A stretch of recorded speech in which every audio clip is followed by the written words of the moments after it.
The blizzard had been howling for 3 days straight when Willa Thompson saw her father's wagon disappear into the white fury, leaving her and her 10-year-old sister Wendy huddled against a bare cottonwood tree with nothing but the clothes on their backs and a thin woolen blanket between them.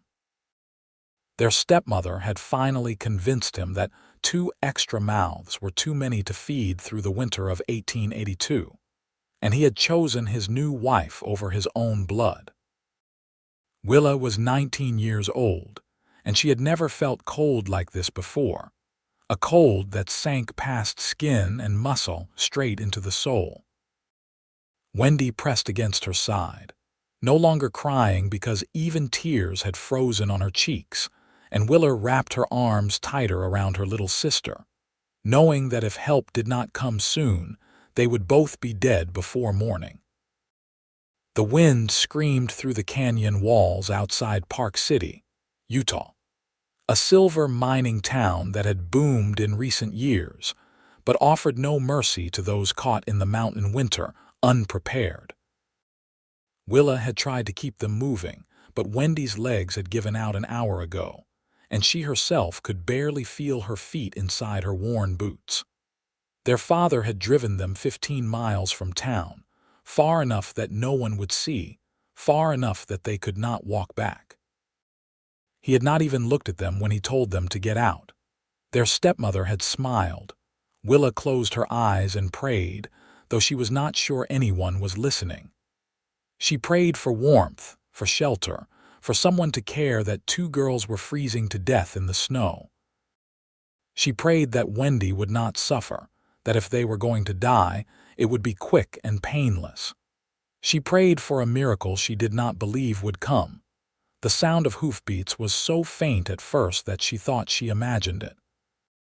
But then Wendy stirred against her, and Willa forced her eyes open, squinting through the driving snow. A horse and rider emerged from the white curtain like a ghost, a tall man in a heavy coat with a scarf wrapped around his face. He pulled his horse to a stop and stared down at them, and for a moment, Willa thought he might simply ride on, unwilling to burden himself with 2 half-frozen girls. Then he swung down from his saddle and crouched in front of them, pulling the scarf away from his face. He was young, perhaps 24 or 25, with dark hair plastered to his forehead, and eyes the color of storm clouds.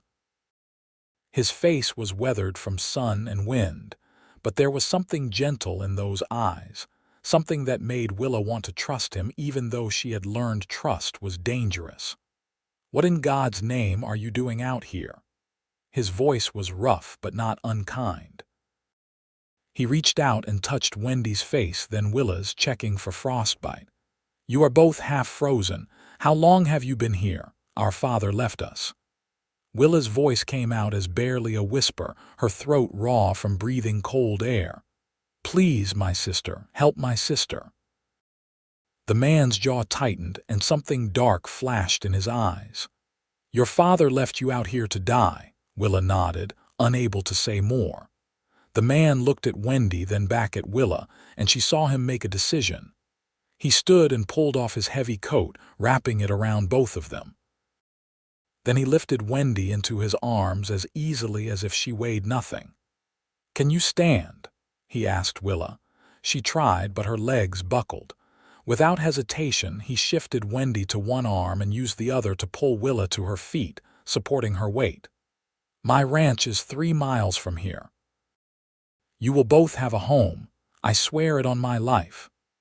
Those words, spoken with such conviction in the middle of a blizzard, broke something inside Willa's chest. She leaned against him and let him half carry, half drag her to his horse. The animal was a sturdy bay gelding, patient and calm despite the storm. The man lifted Wendy into the saddle, then Willa, then swung up behind them both.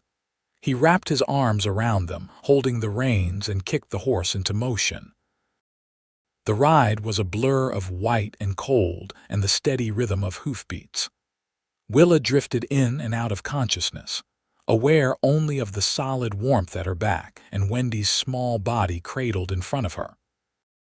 She did not know how the man could see where he was going, but the horse seemed to know the way, and eventually the snow began to thin, and she could make out the shape of buildings ahead. The ranch was modest but well-maintained, a two-story house with a barn and several outbuildings. Smoke rose from the chimney and warm light glowed in the windows. The man rode straight up to the front porch, dismounted and lifted Wendy down. Then he reached for Willa, and she slid into his arms, her legs still refusing to hold her weight.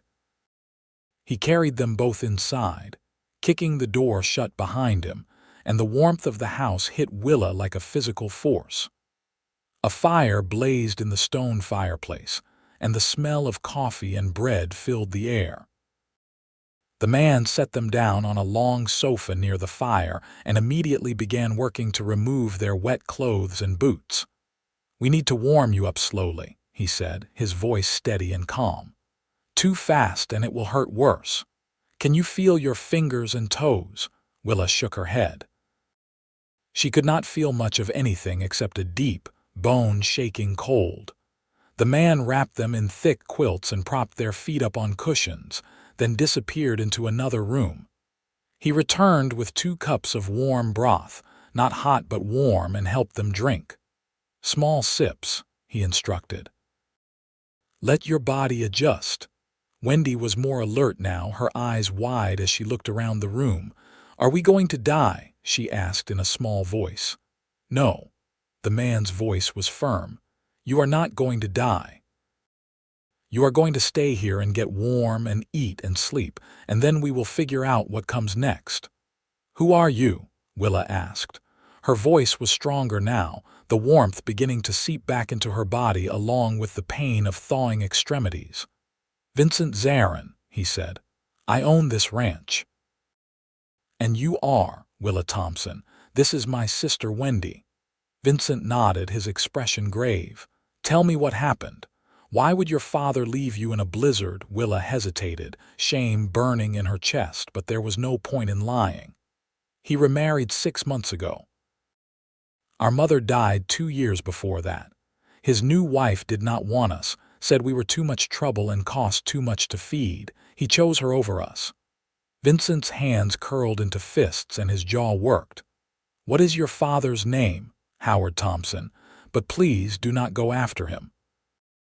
It will only make things worse." "Worse?" Vincent's voice was sharp. "He tried to murder his own children. There is nothing worse than that." "He is still our father," Willa said quietly, "and we have nowhere else to go." "You have here," Vincent said. He stood and paced to the window, looking out at the storm. "You will stay here, both of you. I have room and I could use help around the ranch. When the weather clears, we will go into town and make it legal, get you set up proper. But for now, you are safe. Do you understand?" Willa stared at him, unable to comprehend such kindness from a stranger. "Why would you do this? You do not even know us." Vincent turned back to face her, and the intensity in his eyes made her breath catch. "Because it is the right thing to do. Because no one should be left to die in the snow. Because I will not stand by and let innocent people suffer when I have the means to help." He paused, then added more softly, "And because I know what it is like to be alone in the world with no one to turn to." Something in those words resonated deep in Willa's chest. She saw the truth of it in his face, the shadow of old pain that matched her own. "Thank you," she whispered. "I do not know how we will ever repay you." "I do not want repayment," Vincent said. "I want you both to be safe and warm and have full bellies. That is all." Over the next hour, as the feeling returned to their fingers and toes in burning waves, Vincent moved around the house with quiet efficiency. He heated more broth and brought out bread and butter, feeding them slowly and carefully. He stoked the fire and added more blankets, checking their hands and feet for frostbite. Willa watched him work, noticing the way his movements were deliberate and sure, the way he spoke to Wendy with gentle patience, explaining what he was doing and why. "You are lucky," he said as he examined Wendy's toes. No frostbite that I can see, just some mild damage. You will be sore for a few days, but you will heal." "How do you know so much about this?" Willa asked. "I have lived in these mountains for 6 years," Vincent said. "You learn fast or you do not survive. I have seen what frostbite can do. You both were found just in time." "Why were you out in the storm?" Wendy asked. Her voice was still weak, but curiosity sparked in her eyes. Vincent's mouth quirked in something that was almost a smile. "One of my mares is about to foal, and I had her stabled at my neighbor's place 2 miles east. I was bringing her back before the storm got worse.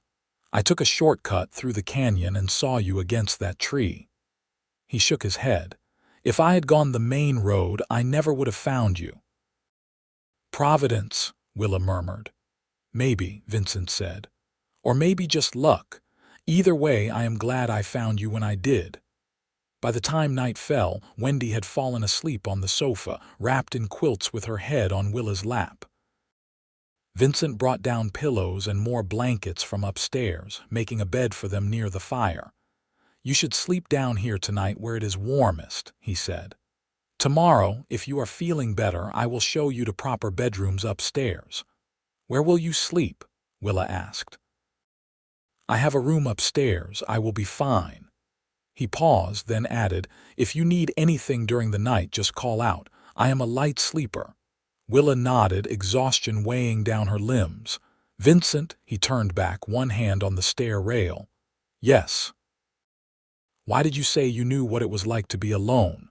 Do you have no family?" His expression shuddered, becoming distant. "My parents died when I was 16. My father in a mining accident, my mother from fever 6 months later. I worked other men's ranches until I saved enough to buy this place 3 years ago. So yes, I know what it is like to have no one." "I am sorry," Willa said softly. "So am I," Vincent said.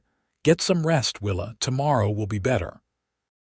He disappeared upstairs, and Willa lay back against the pillows, Wendy warm and safe beside her. The fire crackled and outside the wind howled, but inside they were warm and fed and alive. Willa closed her eyes and let herself cry, quiet tears of relief and gratitude and grief for the father who had abandoned them and the mother who was gone. She cried until there were no more tears, and then she slept. When Willa woke, pale dawn light filtered through the windows and the storm had finally broken. The house was quiet, but she could hear movement outside, the sound of a barn door opening and closing, the low voice of a man speaking to animals.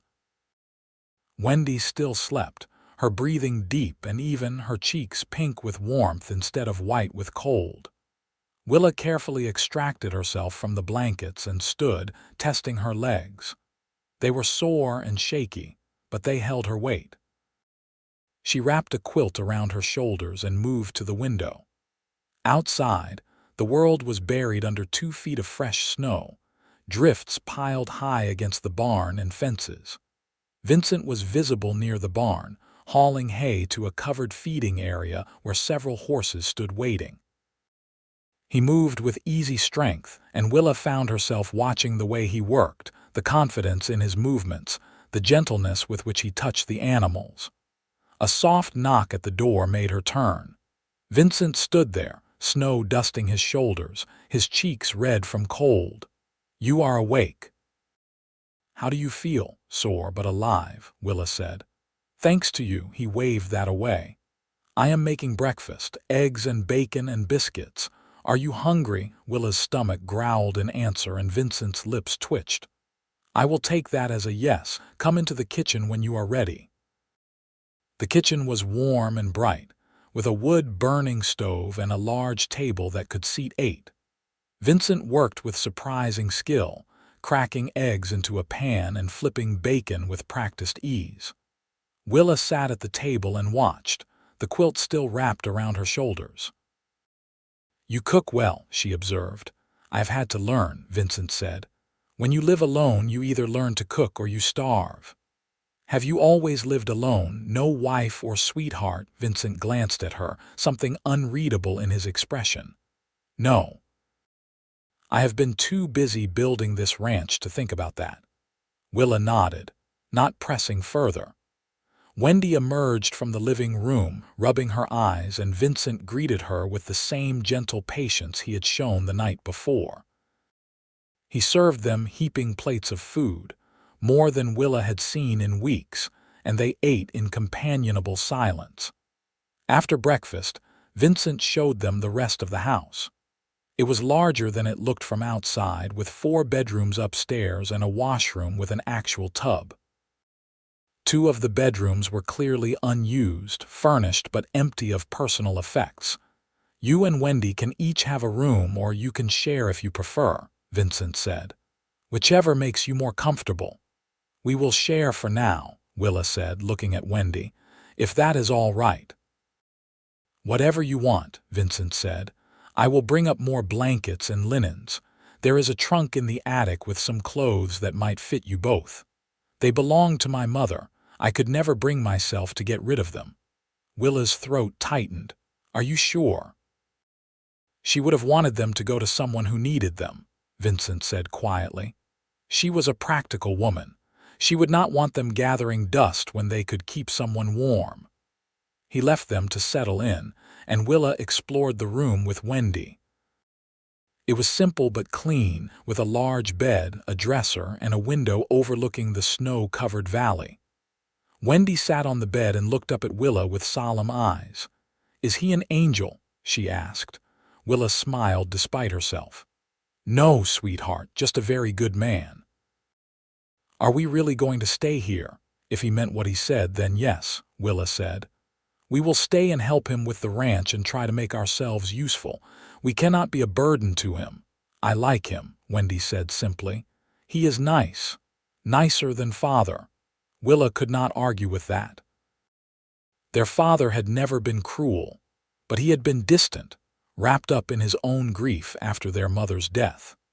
His new wife had been the final wedge, driving him away from his daughters until he could abandon them without a second thought. Willa tried not to think about it, tried not to feel the betrayal like a knife in her chest. Vincent knocked on the door and entered with an armful of clothes. These should fit, more or less.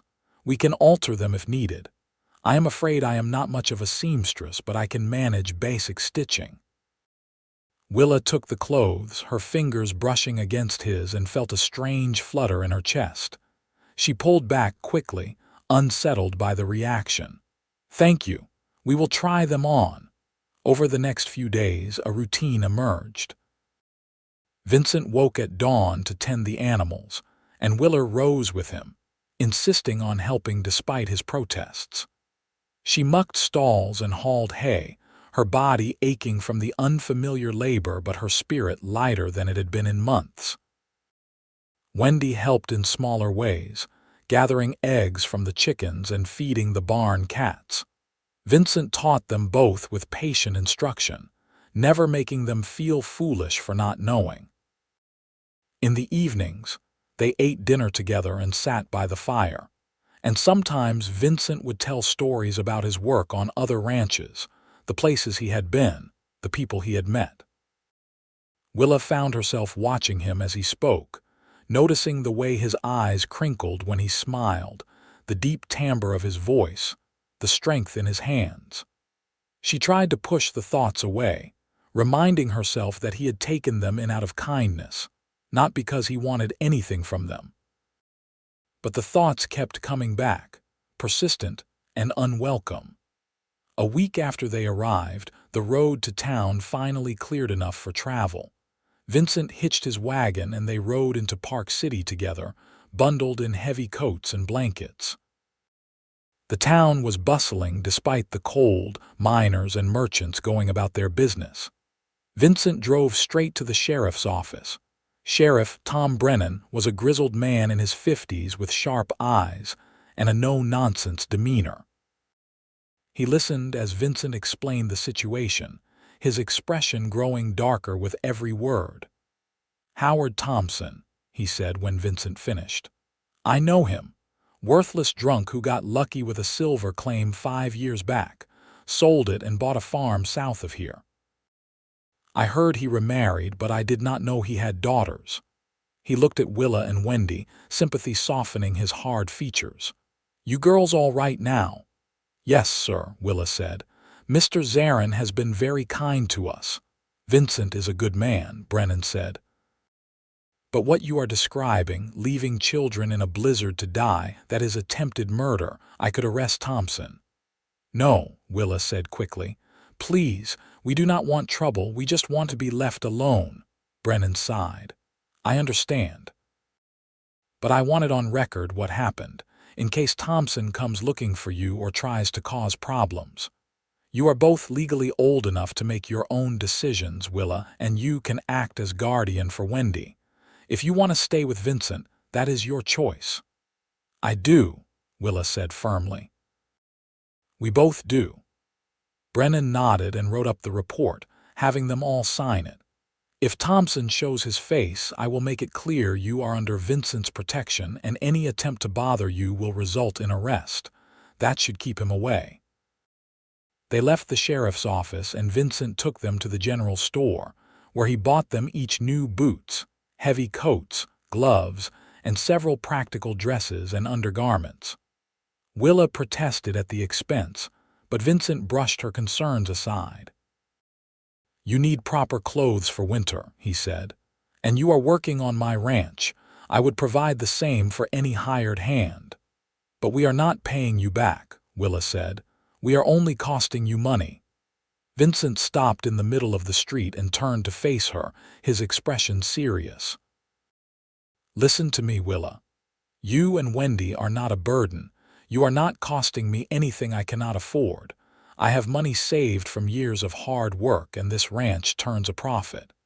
I do not need your guilt or your constant thanks. I need you to accept that you are safe and cared for and stop waiting for the other shoe to drop. Can you do that?" Willa stared at him, her heart pounding.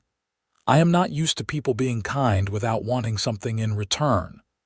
"Then get used to it," Vincent said, his voice gentler now.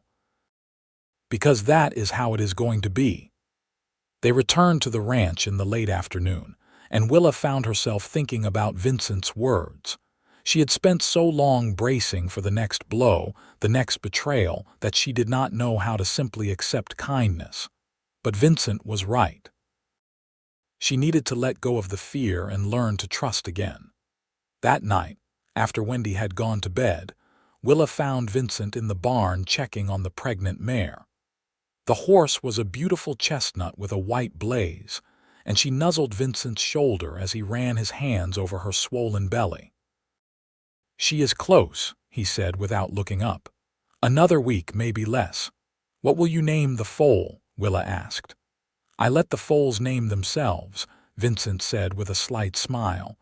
"Wait and see what their personality is, then the name comes." Willa leaned against the stall door watching him. "You really love this, do not you? The ranch, the animals, all of it." "I do," Vincent said.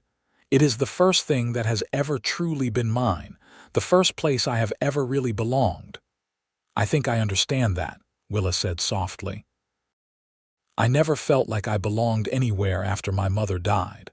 My father was a stranger, and his new wife made it clear we were not welcome. But here, with you, I feel like maybe I could belong." Vincent looked up at her then, and the intensity in his gaze made her breath catch. "You do belong here, Willa, both of you." "Why are you so good to us?" Willa asked, the question spilling out before she could stop it. "You could have left us in the snow, you could have taken us to town and left us there, but you brought us here and you treat us like family. Why?" Vincent was quiet for a long moment, his hand still resting on the mare's neck. "Because I know what it is like to be cast aside," he said finally. "After my parents died, I went to my uncle for help. He turned me away, said he had his own family to feed and could not take on a half-grown boy. I slept in barns and worked for scraps until I was old enough to hire on at a ranch. I swore then that if I ever had the means, I would never turn away someone in need, And when I saw you and Wendy in that snow, I saw myself. I saw the child I was, desperate and alone. I could not leave you there. I would not. Willa's eyes burned with tears. She crossed the distance between them and reached out, placing her hand over his where it rested on the mare. You are a good man, Vincent Zarin, the best I have ever known. Vincent turned his hand and curled his fingers around hers, and the simple contact sent a shiver through Willa that had nothing to do with cold. They stood like that for a long moment, the only sound the quiet breathing of the horses and the distant howl of wind. Willa, Vincent said, his voice rough. I need you to know something. I did not bring you here expecting anything from you. You do not owe me anything. But I would be lying if I said I did not enjoy your company. I would be lying if I said I have not noticed how hard you work, how kind you are to Wendy, how strong you are despite everything you have been through. I'm not good with words, but I want you to know that having you here, having you both here, it has made this house feel less empty. It has made me feel less alone. Willa's heart was beating so hard she thought he must be able to hear it. I feel the same way, she whispered. I did not expect to find kindness when my father left us in that snow. I did not expect to find safety or comfort or anything good. But I found you, and you have given us everything. And I find myself thinking about you far more than I should, wondering what you are doing, looking forward to seeing you at the end of the day. I do not know what that means, but I know it scares me and excites me in equal measure. Vincent lifted his free hand and cupped her cheek, his thumb brushing away a tear she had not realized had fallen. It does not have to mean anything you do not want it to mean. We have time, Willa, all the time in the world to figure this out. But Willa found she did not want time. She wanted this moment, this connection, this feeling of being seen and valued and cherished. She rose on her toes and pressed her lips to his, a soft, tentative kiss that tasted of hope and new beginnings. Vincent made a sound low in his throat and pulled her closer, deepening the kiss with a gentleness that made Willa's knees weak. His hand slid into her hair, and hers fisted in his shirt, and for a moment the world narrowed to just the two of them and the warmth building between them. When they finally broke apart, both breathing hard, Vincent rested his forehead against hers. I did not plan that, he said with a breathless laugh. Neither did I, Willa admitted, but I am glad it happened. So am I, Vincent said. He kissed her again, slower this time, savoring. So am I. The winter passed in a blur of work and laughter and stolen moments. Vincent courted Willa with quiet gestures, bringing her wildflowers he found in sheltered spots, teaching her to ride the gentler horses, sitting with her by the fire in the evenings while Wendy slept upstairs.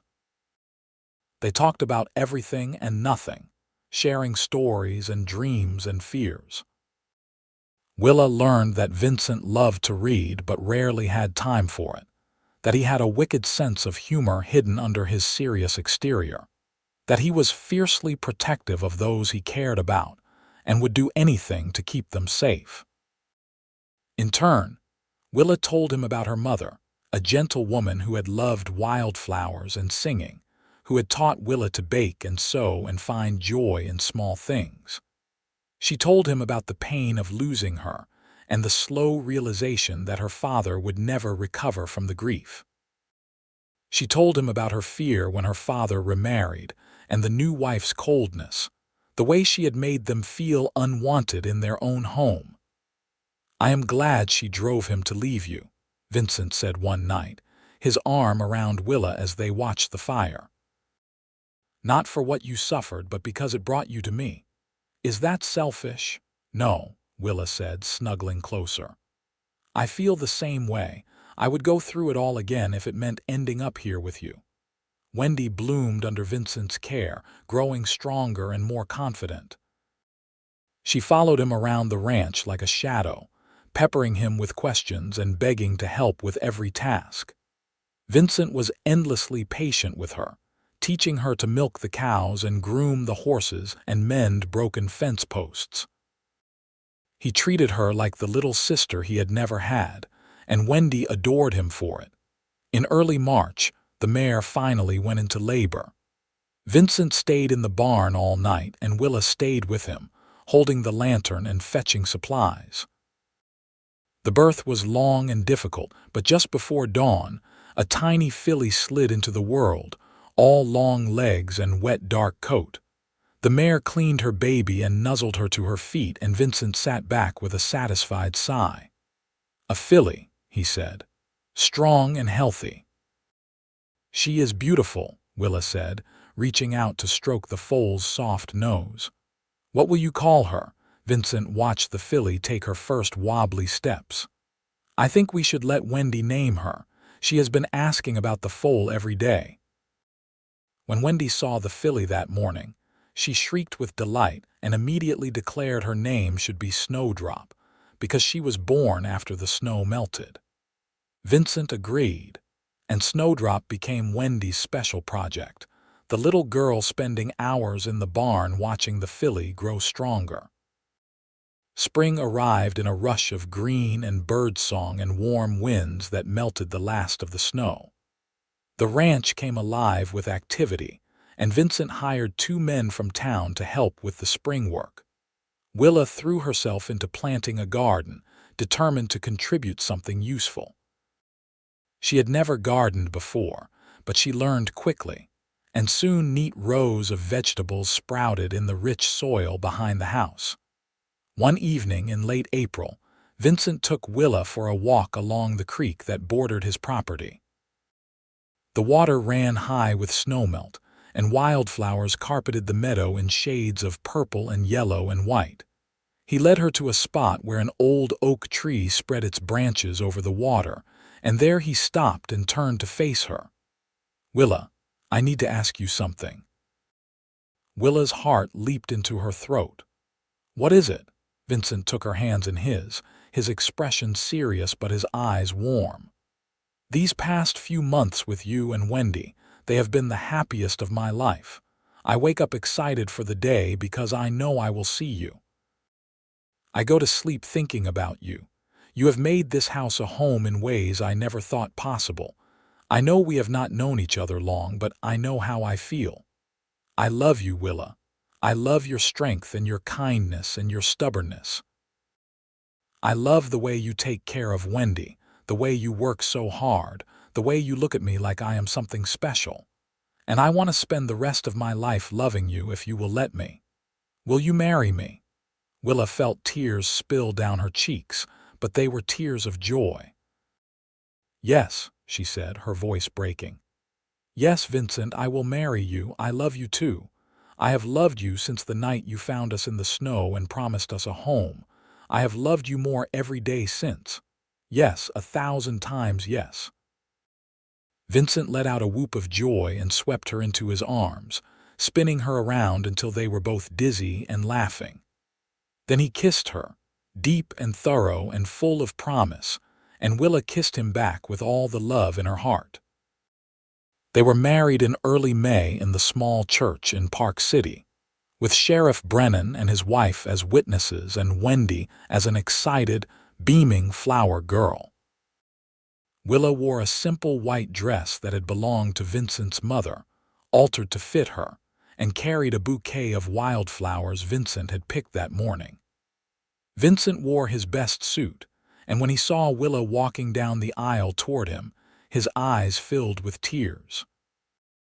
The ceremony was short but heartfelt, and when the preacher pronounced them husband and wife, Vincent kissed Willa with such tenderness that several people in the small congregation wiped their eyes.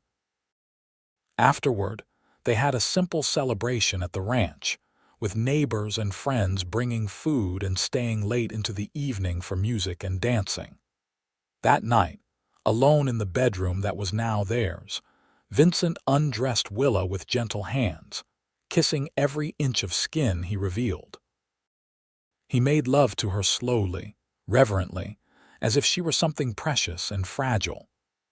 Willa clung to him, overwhelmed by the intensity of feeling, by the way he made her feel cherished and desired and loved. They came together in a rush of pleasure and emotion, and afterward Vincent held her close, his hand stroking her hair. "I love you," he whispered.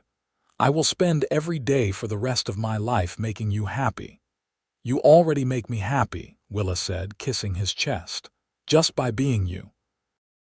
The summer was a golden time of hard work and laughter and love. Willa's garden flourished, providing fresh vegetables for their table and enough extra to sell in town. Vincent's horses grew sleek and strong, and he sold several at good prices. Wendy thrived, growing taller and more confident, her nightmares about being abandoned fading as she settled into the security of her new life. In late August, Willa realized her monthly courses had not come. At first, she thought it was just the change in her life, the physical demands of ranch work. But when another month passed and she began to feel queasy in the mornings, she knew. She was carrying Vincent's child. She told him one evening after dinner, pulling him aside while Wendy cleared the table. "Vincent, I have something to tell you." He looked at her with concern. "What is it? Are you all right?" "I am more than all right," Willa said, taking his hand and placing it on her still flat belly. "I am pregnant. We are going to have a baby." Vincent stared at her, his expression blank with shock. Then a slow, wondering smile spread across his face. "A baby? We are going to have a baby." "Yes," Willa said, laughing at his stunned expression. "You are going to be a father." Vincent let out a shout of joy and lifted her off her feet, spinning her around before carefully setting her down and cupping her face in his hands. "I love you. I love you so much. Thank you for this, for everything. You have given me a family, Willa. You have given me a life worth living." "You gave me that first," Willa said, tears streaming down her face. "You saved me, Vincent. You saved Wendy and me, and you gave us a home and love and everything we needed. This baby is a gift from both of us." Wendy was thrilled when they told her she was going to be an aunt, and she immediately began planning all the things she would teach the baby. Vincent became even more protective of Willa, insisting she not work too hard, bringing her anything she might need before she even asked. Willa found it endearing and exasperating in equal measure, but she let him fuss because she knew it made him happy. The pregnancy progressed smoothly through the fall and into winter. Willa's belly swelled, and Vincent would spend hours at night with his hand on it, feeling the baby kick and move. He talked to the baby constantly, telling it about the ranch and the horses and all the things they would do together when it was born. In late February, the pain started. Vincent sent Wendy to fetch the midwife from town while he stayed with Willa, holding her hand and murmuring encouragement. The labor was long and difficult, lasting through the night and into the next day. Willa was exhausted and in pain, but Vincent never left her side, his presence a steady anchor in the storm of contractions and pushing. Finally, as the sun set on the second day, the baby was born. The midwife caught the squalling infant and announced, "It is a boy, a healthy, beautiful boy." Vincent cut the cord with shaking hands, and the midwife cleaned the baby and placed him in Willa's arms. Willa looked down at her son, his tiny red face screwed up in indignation at being thrust into the cold world, and felt a love so fierce it took her breath away. "He is perfect," she whispered. "He is absolutely perfect." Vincent leaned over them, his eyes wet with tears. "What should we name him?" Willa thought for a moment, then said, "What was your father's name?" "William," Vincent said. "Then we will call him William after your father and for the new life he represents. William Zarin." "William," Vincent repeated, reaching out to stroke the baby's soft cheek. "Welcome to the world, son. Welcome home." William grew into a sturdy, happy child with his father's dark hair and his mother's bright eyes.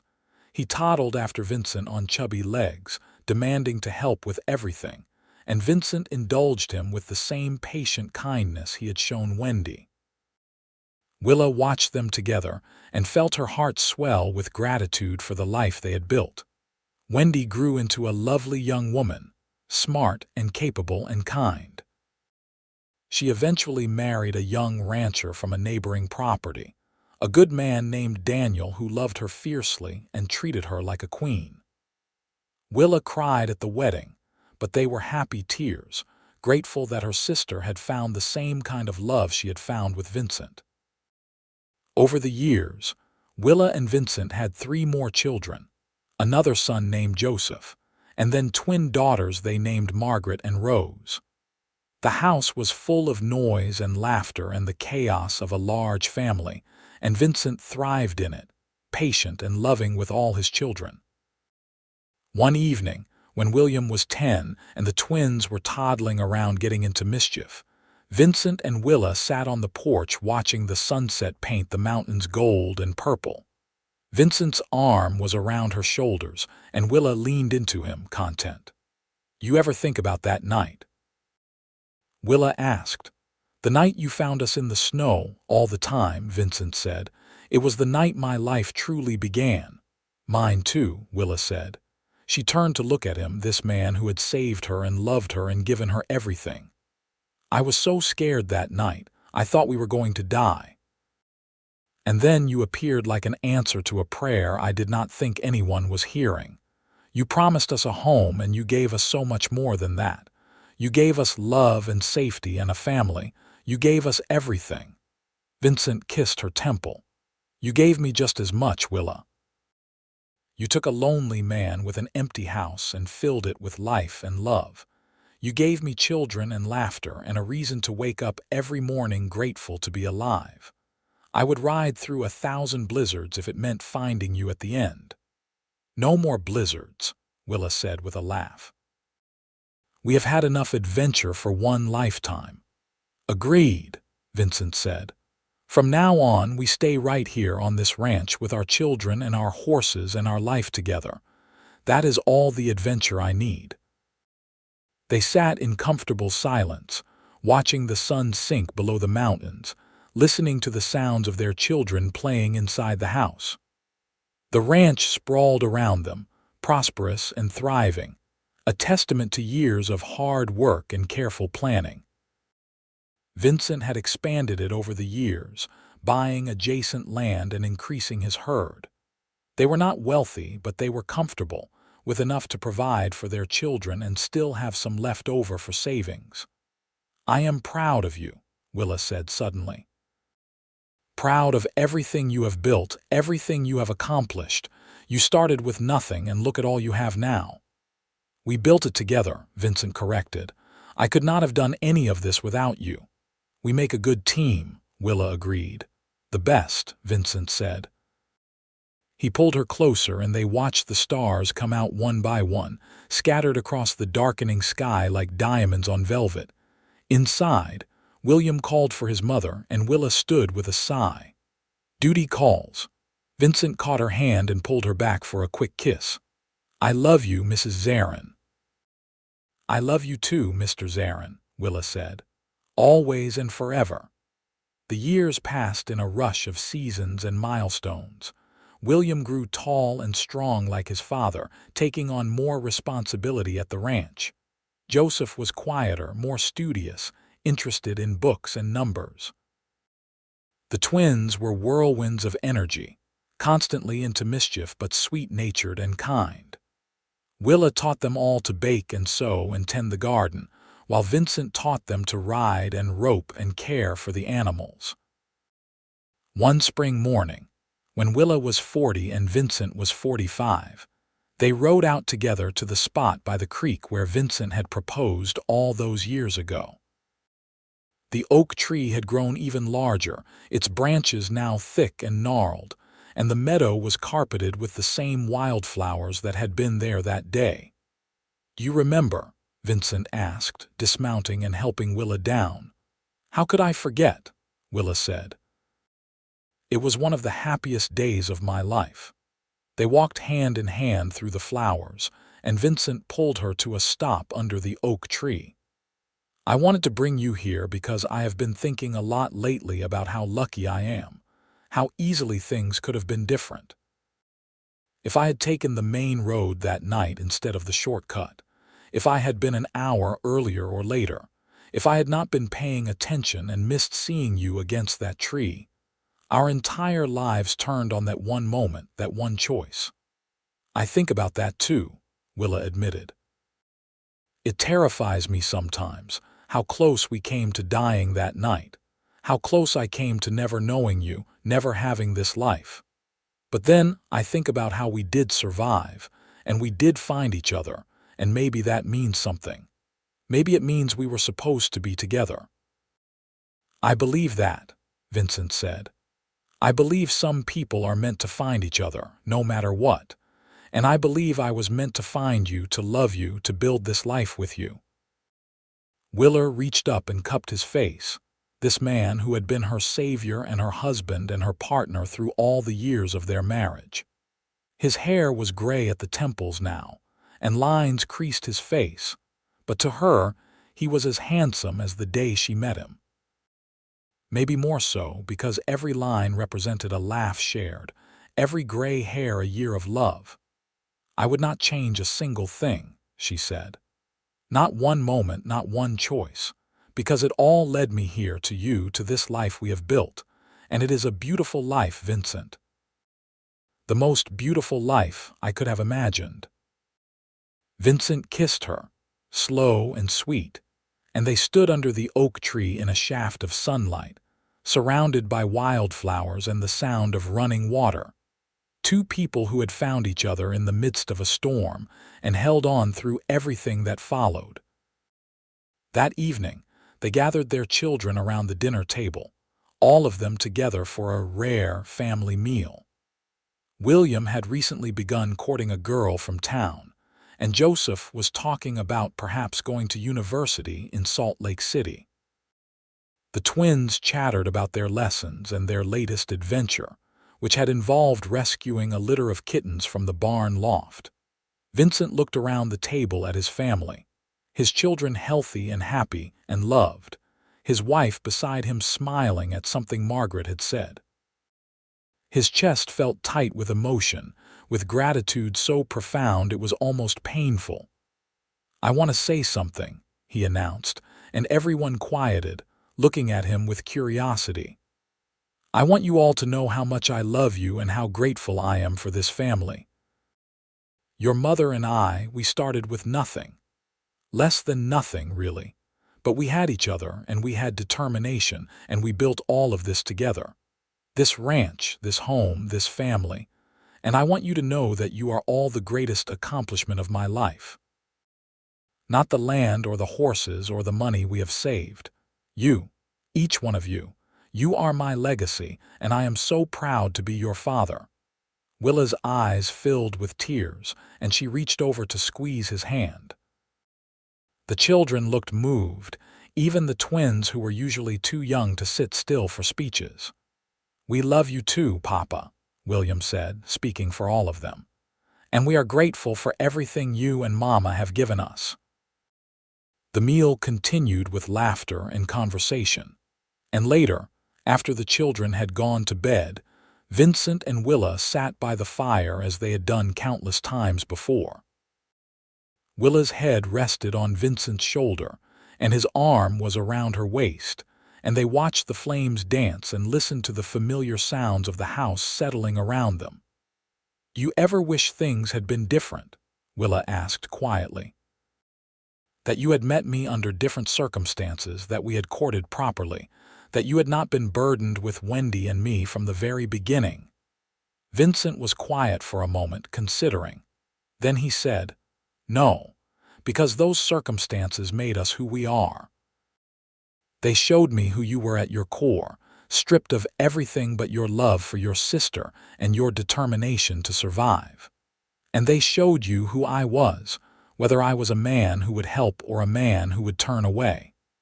We saw the truth of each other from the very first moment, Willa. There was no pretense, no courtship games, no hiding our flaws, just two people in desperate circumstances who chose to trust each other. That is a foundation stronger than any proper courtship could have built. I never thought of it that way, Willa said, but you are right.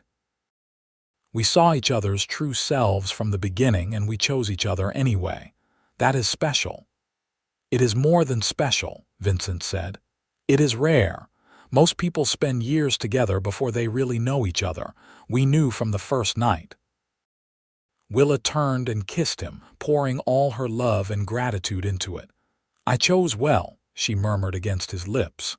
So did I, Vincent said. So did I. The years continued to pass, each one bringing its own joys and challenges. There were hard winters and dry summers, sick animals and broken fences, but through it all Willa and Vincent faced everything together. They celebrated their 25th wedding anniversary with a party that filled the house with friends and neighbors, and Vincent gave Willa a necklace he had commissioned, a delicate silver chain with a pendant shaped like a snowflake, to remember the night they met. I will treasure it always, Willa said, her eyes shining with tears as he fastened it around her neck. Not as much as I treasure you, Vincent replied. Their children grew and left home one by one, William taking over more and more of the ranch's daily operations, Joseph going east to university and eventually becoming a teacher, the twins marrying young men who treated them well and starting families of their own. The house grew quieter, but Willa and Vincent did not mind. They had earned their peace, their quiet evenings by the fire, their leisurely mornings over coffee. Wendy and her husband Daniel remained close, visiting often with their children. Wendy would sometimes catch Willa's eye across the dinner table and smile, a smile that said she remembered the snow and the cold and the fear, and how grateful she was for everything that came after. Willa would smile back, a silent communication between sisters who had survived the worst and found the best. On their 30th anniversary, Vincent took Willa back to the spot where he had found them in the snow. The cottonwood tree was still there, older and more weathered but standing strong. They stood beneath it hand in hand, and Vincent said, I think about this place sometimes. How close I came to losing you before I ever really found you. How different my life would be if I had ridden past, if I had not seen you. But you did see us, Willa said. You saw us and you stopped and you saved us. And you changed the course of all our lives, mine and Wendy's and all our children's. They exist because of your choice that day, Vincent. Your kindness rippled out and created all of this. Then it was the best choice I ever made, Vincent said. He pulled her close, and they stood together in the snow, older now but no less in love. Two people who had found each other in the darkest moment and held on through everything that followed. As they walked back to the wagon, Willa looked back at the cottonwood tree one last time. It stood stark against the white landscape, a sentinel marking the spot where her old life ended and her new one began. She squeezed Vincent's hand, and he squeezed back, and they drove home together through the winter afternoon, toward the warm house, and the family they had built from nothing but love and determination and faith in each other. That night, lying in bed with Vincent's arms around her, Willa thought about the girl she had been, 19 years old and terrified, certain she was going to die in the snow. She thought about all the years between then and now, all the moments of joy and sorrow and ordinary, beautiful life. She thought about the children she had raised and the man she had loved and the home they had built together. Thank you, she whispered into the darkness. For what? Vincent murmured, half asleep. For finding us, for keeping us, for loving us, for everything. Vincent pulled her closer, pressing a kiss to her hair. Thank you for letting me. Thank you for choosing me, for building this life with me, for giving me everything I never knew I needed. I love you, Willa. From that first moment in the snow until my last breath, I love you. I love you too, Willa said. always and forever. They drifted off to sleep wrapped in each other's arms, two people who had started with nothing and built everything, who had found each other in the midst of a storm and created a love story for the ages. Outside, fresh snow began to fall, but inside they were warm and safe and together, just as they had been every day since Vincent Zarin rode through a blizzard and found two girls abandoned in the snow and promised them both a home. Years later, when their grandchildren would ask how they met, Vincent and Willa would tell the story together, finishing each other's sentences and adding details the other forgot. They would talk about the blizzard and the cold and the fear, but mostly they would talk about the hope, the kindness, the moment when Vincent looked at two freezing girls and decided their lives mattered more than his convenience. "Your grandfather saved our lives that night," Willa would say. "Your grandmother saved mine," Vincent would counter. "She just took a little longer to do it." The grandchildren would roll their eyes at the mushiness of it all, but secretly they loved the story, loved knowing that their family was built on such a strong foundation of love and sacrifice and commitment. They grew up secure in that love, surrounded by it, shaped by it. As Vincent and Willa grew older, moving into their 60s and then 70s, they slowed down but never stopped. They still walked to the creek in spring to see the wildflowers. They still sat on the porch in summer watching the sunset. They still held hands across the dinner table and kissed goodnight before bed. Their love was a living thing, growing and changing and deepening with every passing year. One winter evening, when they were both in their late 70s, they sat by the fire as they had done thousands of times before. Vincent's hair was white now, his hands gnarled with arthritis, but his eyes were still sharp and his mind still quick. Willa's face was lined and her movements slower, but she was still beautiful to him, still the girl he had found in the snow and fallen in love with. "Do you know what I think about sometimes?" Willa said, breaking the comfortable silence. "What is that, my love? I think about all the different ways that night could have gone, all the different choices that could have been made. And I realize that in almost every version of that night, Wendy and I die. In almost every version, you ride past without seeing us, or you see us but decide it is too dangerous to stop, or you stop but we are already too far gone.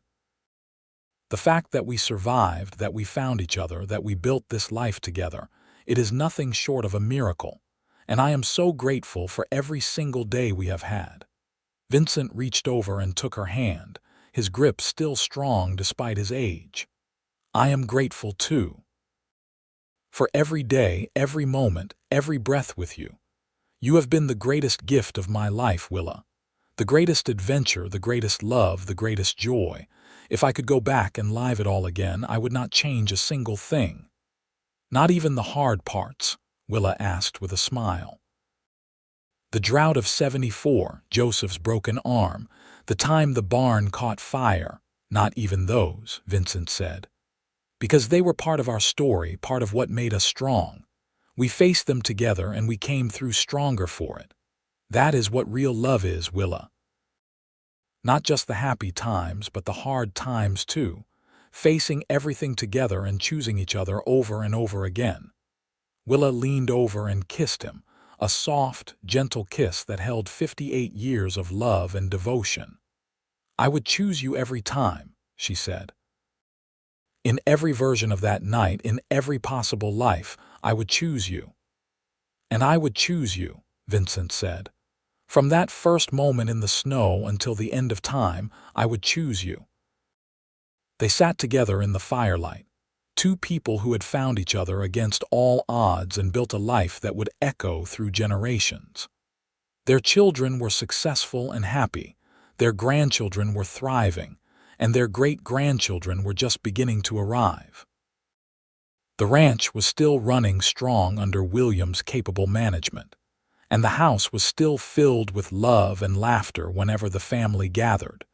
Vincent and Willa lived to see their 60th wedding anniversary, a grand celebration that brought family from across the territory. They stood together in the same church where they had married, renewing their vows before God and everyone they loved. Vincent's voice shook as he promised to love and cherish Willa for the rest of his days, and Willa cried through her own vows, overwhelmed by the sheer weight of 60 years of shared life. "I found you in the snow," Vincent said when the ceremony was over, "and you warmed my frozen heart. Thank you for 60 years of love, my darling girl." "Thank you for saving me," Willa replied, "for saving us, for giving us a home and a family and a love that has sustained me through everything. You are the best man I have ever known, Vincent Zarin, and I am honored to be your wife."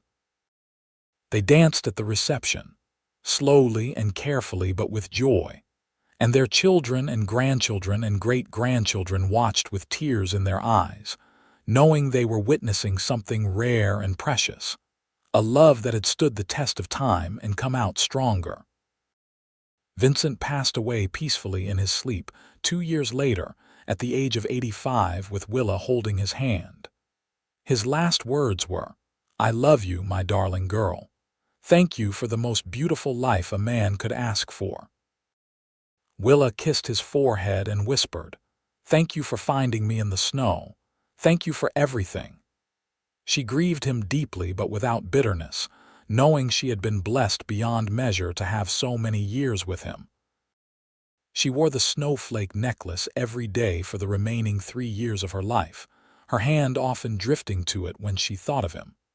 Willa passed away at 88, surrounded by her children and grandchildren. Her last coherent words were, "Tell your grandfather I am coming home." She died with a smile on her face, and those who loved her knew she was finally reunited with the man who had saved her life and loved her without reservation for 62 years. They were buried side by side on a hill overlooking the ranch, under an oak tree that William had planted for them. Their headstone was simple, bearing their names and dates and a single inscription that Willa had requested. He found her in the snow and gave her a home. She gave him everything in return. The ranch continued to thrive under the care of their descendants, and the story of Vincent and Willa was passed down through generations, a reminder that love could be found in the most unexpected places, that kindness could change the course of a life, that sometimes the greatest adventures began with a single choice to stop and help someone in need. On winter evenings, when the snow fell and the wind howled around the old house, the family would gather by the fire and tell the story again, keeping the memory alive. They would talk about the blizzard and the abandoned girls and the cowboy who promised them a home. They would talk about the love that grew from that desperate moment, a love so strong it created a legacy that would endure for generations. And sometimes, on the clearest nights, if you stood on the hill by the oak tree and looked down at the ranch house with its windows glowing warm in the darkness, you could almost feel them there, Vincent and Willa, still watching over the home they built, still together, still in love, still grateful for the night blizzard brought them together and changed their lives forever.